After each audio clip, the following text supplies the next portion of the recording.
mate. All right. How's things? You good? Yeah, man. Let me see here. I got one for you. Aaron was telling me, I don't know if you want to talk about this, but he was telling me you give therapy to putrid inmates. Do you want to tell us about that? Yeah, you're not coming through. I can't quite understand what you said, mate. Sorry. Aaron was telling me you give therapy to putrid inmates. Do you want to tell us about that? That I give therapy to certain individuals? Yeah. Yes. Tell us about it. What would you like to know?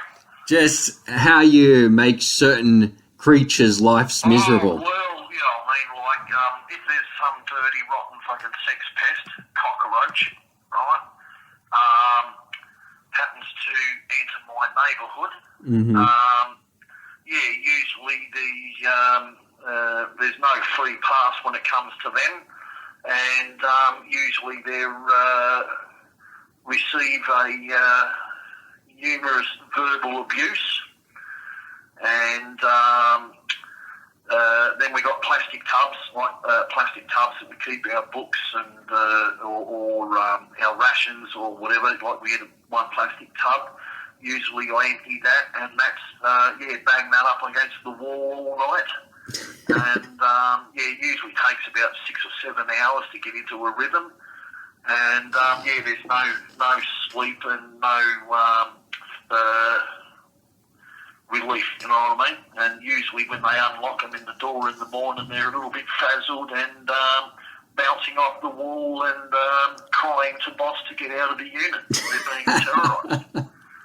And it does their head in, does it, I'd imagine? Well, when I've got friends in the unit with me, there's usually about 4 or 5 of us that are doing it. And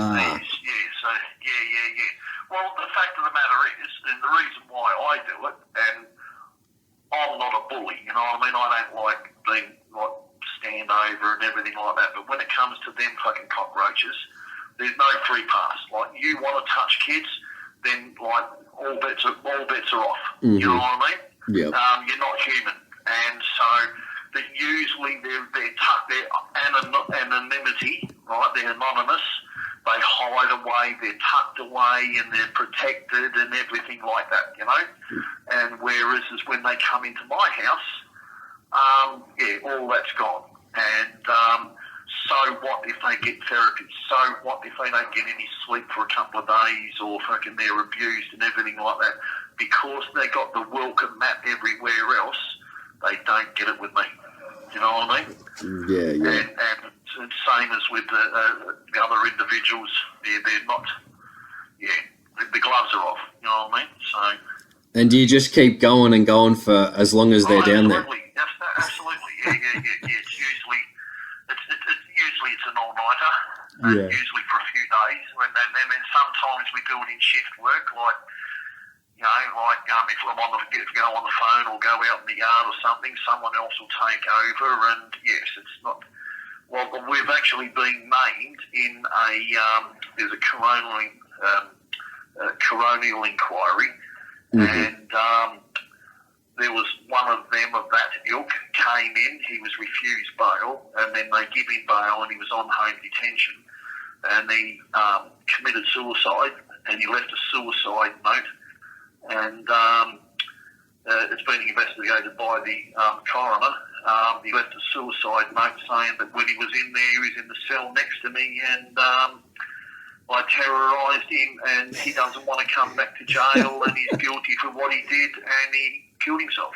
Wow, you must have gave him some fucking good therapy, eh? Well, no, I was doing my job. You know what I mean? Like, you want to touch kids and fucking things like that, there's no free pass, you know what I mean? The onus is on him, mate. Yeah, you know what I mean? Like, fucking, he touched kids, so fucking gloves are off. Fuck, mate. It must really give it to him, but it must drive him, because I guess it could be adding torture to what's already really bad, wouldn't it? Because if you can't get any sleep or anything, and you just... Yeah, but it's not done to everyone, it's only done to a certain few, you know what I mean? Yeah, of course. Like, where our prison is, we're in the suburb of Northfield. when I get going, you can hear me down Rundle Mall. No way. Yeah, well, I'm exaggerating, but it's pretty loud. And then when I get everyone else in. But the thing is, the fact of the matter is, these people, right, if you call them that, you know what I mean, like when they're dealing with kids, doing what they're doing.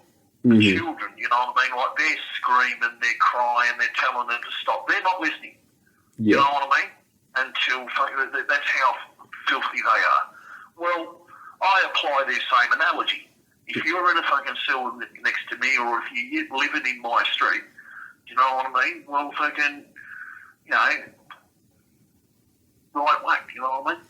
And I guess, yeah, it'd be pretty satisfying hearing them cry to the screws in the morning and stuff like that, would it? Oh, absolutely. Yeah.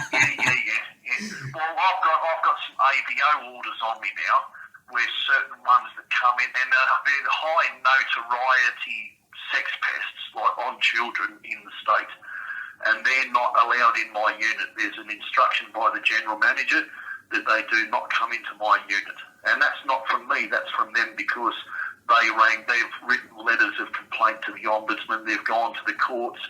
It's a waste of time. The courts know who I am. They all know who I am. You know what I mean?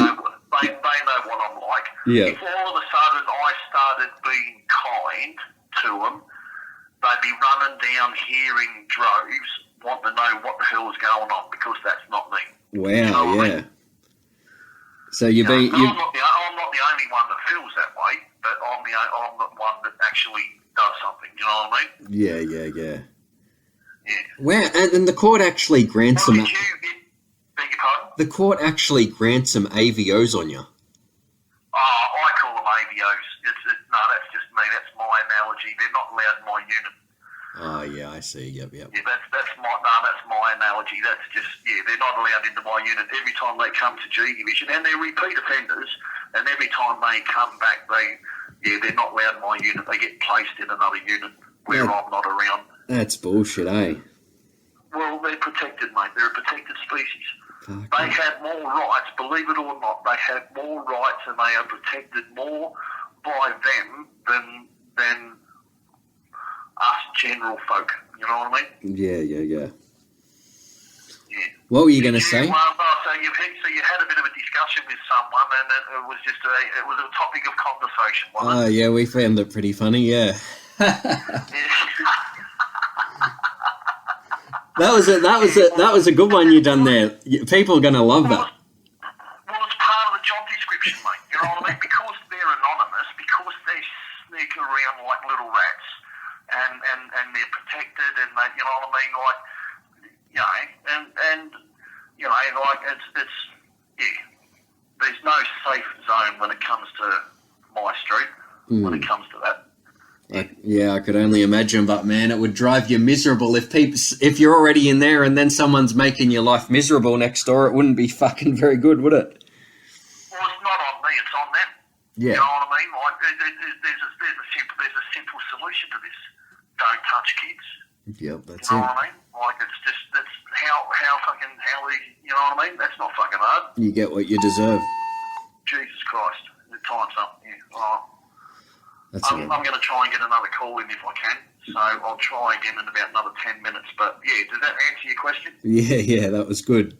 That was one of your better ones. It doesn't happen, and it doesn't happen often enough. You know what I mean? Because they're used to sneaking around and everything like that. Well, there's no secret squirrel shit going on in my street. That's for sure. Yeah. So, but it's part of the job description. Yeah. You know. I'll talk to you soon anyway, Mick. Thank you very much. Thanks, mate.